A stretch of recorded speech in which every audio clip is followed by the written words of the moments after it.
Assalamualaikum warahmatullahi wabarakatuh. Perkenalkan, nama saya Muhammad Tikar Saputra dari kelas 11 TLM. Saya berasal dari SMK Kesehatan Bakti Indonesia Medika Blitar. Di sini saya akan melakukan presentasi tentang COVID-19 dan juga dampak yang terjadi pada tubuh kita akibat COVID-19 dan juga protokol kesehatan yang harus kita lakukan saat kita berada dalam wabah COVID-19 seperti sekarang ini. Pertama-tama, saya akan membahas tentang COVID-19. Apa sih yang dimaksud dengan COVID-19? COVID-19 atau coronavirus adalah salah satu jenis virus yang menginfeksi saluran pernapasan atas ringan hingga sedang. Nah, seperti halnya flu. Setidaknya seseorang pernah terkena virus ini satu kali selama hidupnya. Namun, dalam beberapa kasus, virus corona dapat menyebabkan penyakit yang lebih serius, seperti SARS coronavirus, MERS coronavirus, dan juga pneumonia. Sampai saat ini, setidaknya sudah ada 7 coronavirus yang sudah diidentifikasi. Yang pertama adalah Human Coronavirus 229E, yang kedua adalah Human Coronavirus OC43, yang ketiga adalah Human Coronavirus NL63, yang keempat adalah Human Coronavirus HKU1, yang kelima adalah MERS Coronavirus, yang ketiga adalah SARS Coronavirus, yang terakhir adalah coronavirus atau yang biasa dikenal dengan COVID-19 yang mulai menyebabkan wabah pneumonia di kota Wuhan, Tiongkok mulai Desember 2019 dan mulai merambah ke negara lain mulai Januari 2020, dan virus ini mulai memasuki Indonesia pada tanggal 19 Maret 2020 dan Indonesia mengumumkan kasus pertamanya. Setelah kita mengetahui apa itu yang dimaksud dengan COVID-19, kita harus mengetahui apa sih penyebab dari COVID-19 ini sendiri. COVID-19 atau yang biasa disebut dengan virus corona melakukan infeksi dengan infeksi dari virus itu sendiri ataupun juga menyebar seperti cara virus lain.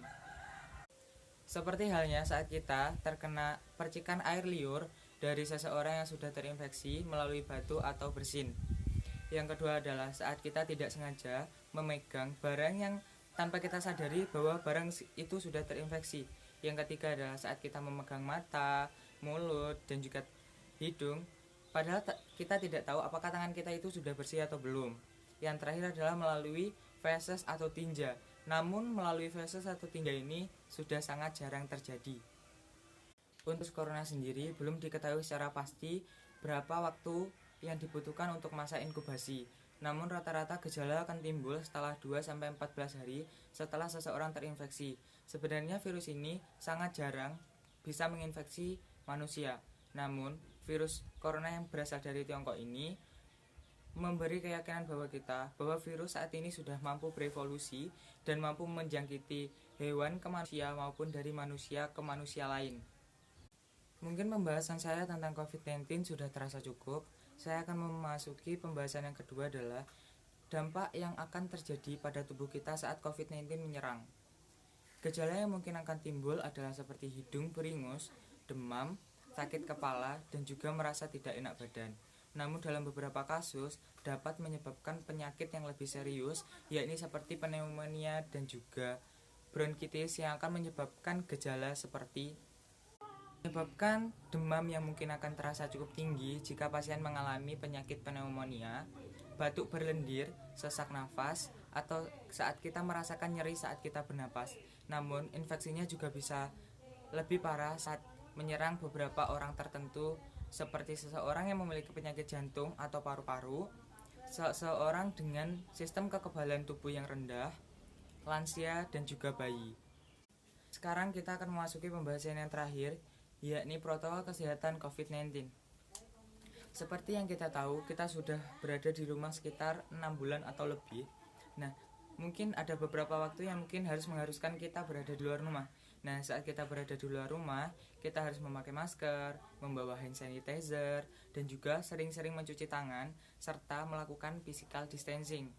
Nah, yang kedua adalah mungkin saat kita habis dari luar rumah, kita melakukan mandi, langsung mencuci pakaian yang kita pakai. Dan yang ketiga adalah saat kita mungkin berada di daerah tertentu yang mungkin infeksinya lebih parah, lalu kita melakukan mudik ke daerah yang lebih kecil infeksinya. Nah, saat kita tiba di daerah yang mungkin kita tuju, kita harus melakukan isolasi mandiri selama 14 hari. Nah, untuk mencegah penularannya, kita juga harus mengonsumsi makanan-makanan yang bergizi serta terus berolahraga. Nah, sekian pembahasan dari saya. Apabila ada kurang lebihnya, mohon maaf. Terima kasih. Wassalamualaikum warahmatullahi wabarakatuh.